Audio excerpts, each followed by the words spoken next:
週末唔少香港旅客都會嚟到粵港澳大灣區燈會賞燈。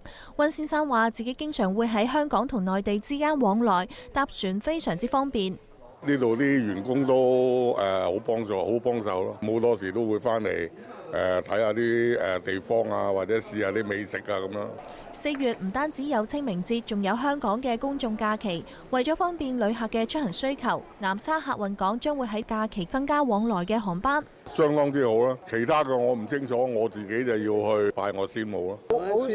好舒服好多咯，啲老人家嘛。哇！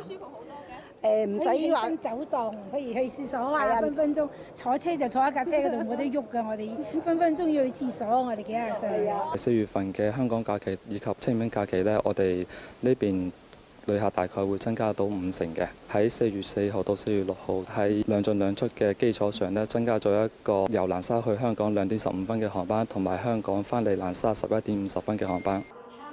南沙客運港4月17號到22號都會增加往返香港嘅航班，其中4月18號同21號增加往返航班最多，達到4個，上晝同晏晝都各有2個。